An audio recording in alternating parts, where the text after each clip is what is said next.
a palavra de avivamento. Ezequiel, capítulo 37, versículos 16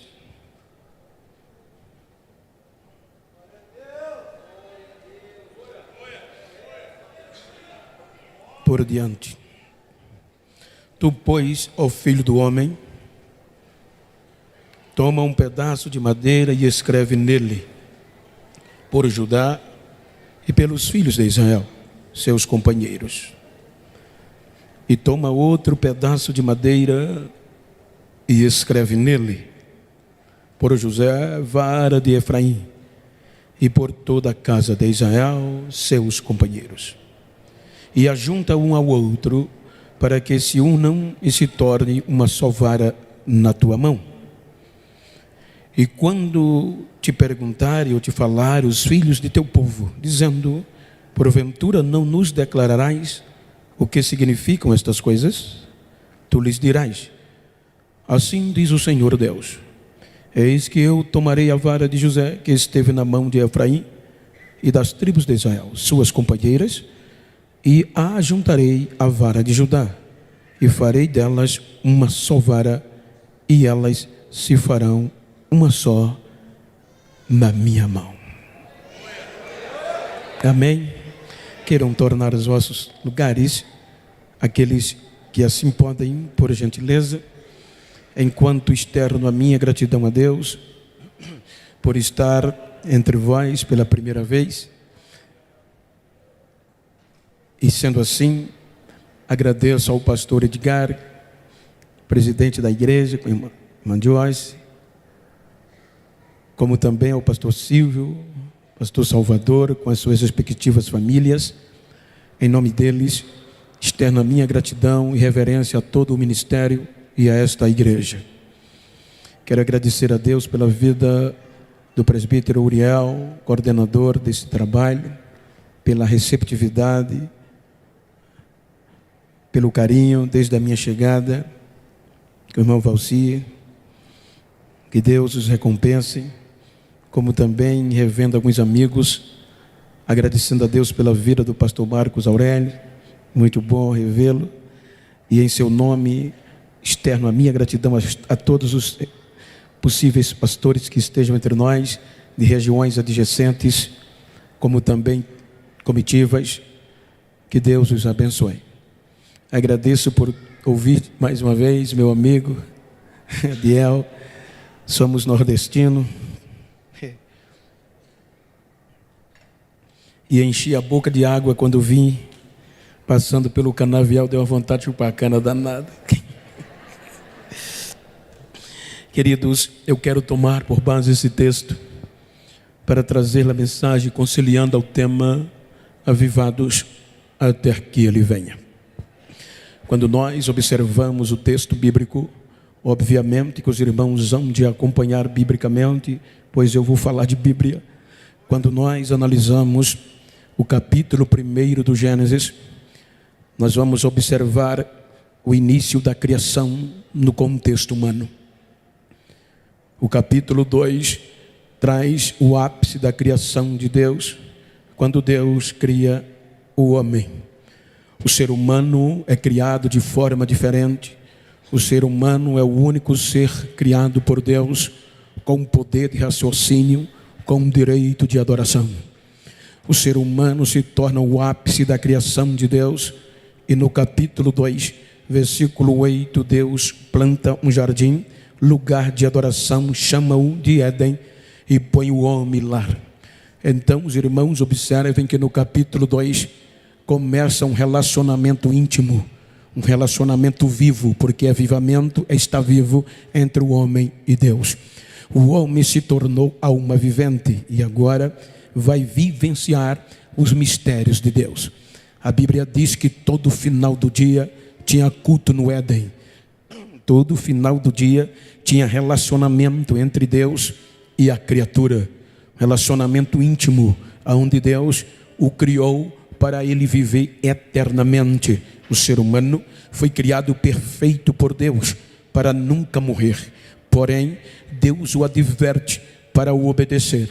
Capítulo 3 traz o desobedecer, o capítulo 3, o pecado vem e afasta o homem de Deus.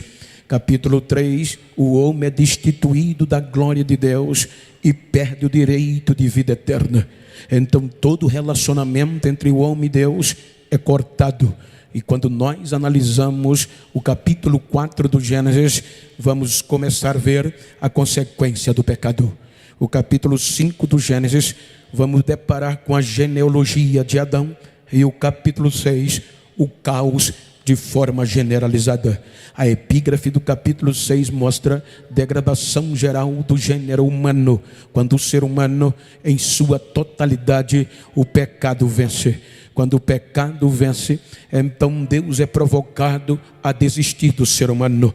Quando Deus desce do céu, Ele mesmo dá sentença: vou acabar com o homem de forma total, com ele e de tudo que eu criei, porque o seu coração, a sua intenção é mar.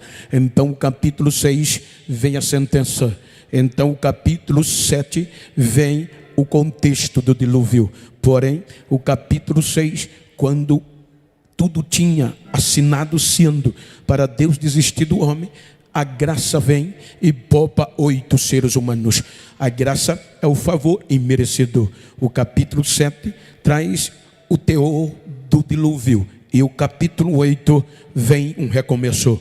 O capítulo 8 agora não começa mais com 2 seres humanos, mas começa com 8. Agora Deus vai devolver o direito de vida, o direito de avivamento, o direito de relacionar-se com Ele, a geração de Noé. Capítulo 9, Deus devolve tudo que Adão perdeu à geração de Noé e pede para que eles encham a terra, para que eles o adorem, e Ele estará com aquela geração. Então Ele diz que nunca mais punirá com água como fez com a geração de Adão. Capítulo 9, capítulo 10 do Gênesis vem a origem dos povos. Capítulo 11, a decepção. O capítulo 11, a geração de Noé perde o relacionamento com Deus, querendo se enaltecer com a criação de torres poderosas para se livrar de eventuais dilúvios posterior. Então Deus desce para ver e vê que a intenção do coração da geração de Noé era má, e a geração de Noé é expulsa pela terra sem Deus e sem relacionamento. Capítulo 12 do Gênesis, aí Deus vai elaborar em prática o projeto Israel. O projeto Israel mostra que Deus vem a Abraão, porque desde o capítulo 3 do Gênesis até aqui não houve mais um avivamento, não houve mais uma glória maciça de forma coletiva, segundo o contexto bíblico. Então Deus vai criar um projeto que possa ter relacionamento com o ser humano de novo. Deus vai criar e pôr em prática o projeto vindo do ser humano, para que pudesse se relacionar e dar esperança por meio deste projeto do homem voltar a ter o direito de vida eterna. Por isso que o capítulo 12, versículo 3 do Gênesis está escrito: por meio de ti abençoarei todas as famílias da terra. Então agora Deus vai usar Abraão para sair da sua terra, para por meio dele levantar um projeto vivo, um projeto espiritual que atraísse as nações de forma positiva. Então Deus vem com Abraão, e de Abraão vem Isaque, Isaque gera Jacó. Quando observamos, Jacó desce para o Egito, e é no Egito que o projeto vai eclodir. Observem que quando o faraó torna a igreja ou Israel cativa, escrava, o próprio Deus vai lá e tira o projeto da escravidão rumo à terra prometida.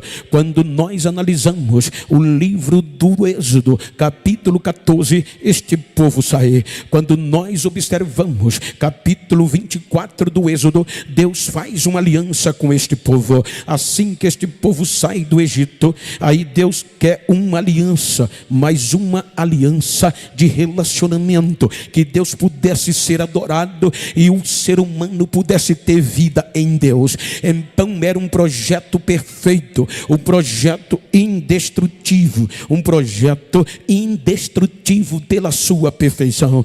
Capítulo 24 vem a aliança. Aí quando Israel diz que está de acordo ter uma aliança com Deus, aí Deus vem preparar geograficamente um lugar na terra para ter culto de novo, porque o Éden de Adão foi destruído pelas águas do dilúvio. Não tem mais lugar para Deus descer na terra. Então capítulo 25 do Êxodo, aí Deus vai trabalhar com Moisés e os especialistas na construção do tabernáculo. Vejam que Deus agora diz a Moisés que vai preparar um lugar minuciosamente dito por ele, para poder ele descer entre os seres humanos de novo e ter culto de avivamento, de relacionamento de vida. Então Deus trabalha 15 capítulos na construção do tabernáculo. Quando nós chegamos no capítulo 40 do Êxodo, então está lá dizendo, versículo 33, Moisés acabou a obra do tabernáculo. Versículo 34, fizeram um culto pela primeira vez de forma coletiva. Aí diz a Bíblia que no meio do culto a glória de Deus desce sobre o tabernáculo, e agora Deus está sendo adorado e tem culto de avivamento de uma forma tão torrencial que nem Moisés podia entrar na tenda, porque a glória de Deus encheu a casa. Ou seja, quando nós saímos do livro do Êxodo, vamos para o livro de Levítico, agora que tem um projeto de avivamento, um projeto para anunciar as grandezas de Deus. Aí Deus vai fazer aliança de intimidade. Capítulo 2, versículo 13 de Levítico, diz a Bíblia que Deus chama Moisés pela casa de Arão e diz: a todas as ofertas que vocês fizerem a mim e oferecer, não esqueça de colocar o sal do concerto da aliança do Deus de vocês. Ou seja, o sal era um tipo de aliança duradoura entre pessoas da época. Por exemplo, se eu e o pastor Marco, eu moro em Maceió, ele mora em Catanduva, então eu quero uma relação íntima com ele, duradoura e inquebrável, mais uma aliança viva. Aí eu vou comer do sal dele e ele come do meu sal. Ele vai ter que ir em Maceió. Quando ele come do meu sal, aí a gente celebra uma aliança duradoura, inquebrável e viva, porque o sal é sal em todo tempo, o ingrediente do sal é perene. Então quando o Uriel desconfiasse e dissesse: Marco, eu não acredito na tua aliança com o Genival, ele não precisaria explicar nada, só em ele dizer: a sal entre nós calava a boca dele. Queria dizer, é inquebrável, é duradoura e nada pode desfazer. Então Deus faz a aliança de sal com a geração que saiu do Egito. Quando essa geração esfria, Deus diz: esta geração não vai fazer parte da aliança que eu comprometi com Abraão em entrar na terra prometida. Aí vem uma nova geração que saiu do Egito ainda bebê, de 20 anos para baixo. Então Deus vai fazer uma aliança número 19 e 18, que uma aliança de sal com esta geração. Quando a gente sai do livro de Número, vamos para o livro de Deuteronômio. Deuteronômio no original quer dizer segunda lei ou segunda chance. Então Deus vai trazer uma segunda chance para a geração que vai entrar na terra prometida, a geração de Israel. Esta geração entra na terra prometida para adorar a Deus, para ter culto de avivamento, mas essa geração vai perder o avivamento. Observem que agora capítulo 2 de Juízes diz que morreu Josué, morreu também os anciões. Esta geração não deu atenção à história que passou. Esta levantou uma nova geração que não conhecia Deus e não conhecia os seus feitos. Ora, era impossível esquecer do avivamento, porque a cultura dizia que um pai judeu tinha que passar uma geração, Salmo 145, uma geração fala para outra geração das maravilhas e das grandezas de Deus. Isso era notório, como também Josué capítulo 4, houve um memorial de pedra na frente do arraial. Onde o arraial for montado, tem que ter pedra. Quando a geração futura perguntar: o que é isso? Vocês vão falar: o que eu fiz num avivamento abrindo as águas do Jordão. O que esta geração fez, eles conheciam a Deus, mas não levaram levar em conta os milagres, nem a história de avivamento. É um dos problemas da nossa geração, entre aspas, que está aí querendo dizer que nós não temos direito, que somos a geração do coach e a geração Nutella. É conversa. O que aconteceu com aquela é que elas não levaram em conta a história do avivamento, e o perigo da nossa geração é esquecer o que a gente era. Como nós estamos aqui hoje, não foi simplesmente pelo doutorado, pelo anel ou pelo diploma de muitos doutores, mas foi pelos cultos de oração, de joelho ralado e a cara do chão, de crente que nem sabia ler, mas era avivado no relacionamento com Deus.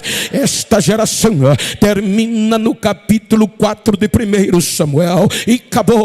Os cultos não tinham mais a glória, lá se foi a glória de Israel. Quando a glória vai embora, a geração de Eli perdeu a glória. Aí Deus traz a geração de Davi. Quando a geração de Davi vem, Davi não se importa com a coroa, Davi não dá prioridade ao trono, mas ele dá prioridade à glória. Ele diz: não, 20 anos com a glória de Deus, para lá fora não, eu vou buscar. Culto sem avivamento não tem graça, sem a presença de Deus é só barulho. Então ele traz a arca de volta. Quando ele traz a arca, ele vem perdendo o controle, ele quebra protocolo, porque culto que Deus está, não tem protocolo que não seja quebrado. Então ele pula, então ele rasga a veste. Quem estava frio gritava: o rei está vadio, o rei está maluco. Mas ele gritava: estou maluco não, eu estou adorando o meu Deus, e não tem protocolo que eu não quebro. Quem veio aqui quebrar protocolo nesta noite? Cadê os crentes que ainda quebra protocolo?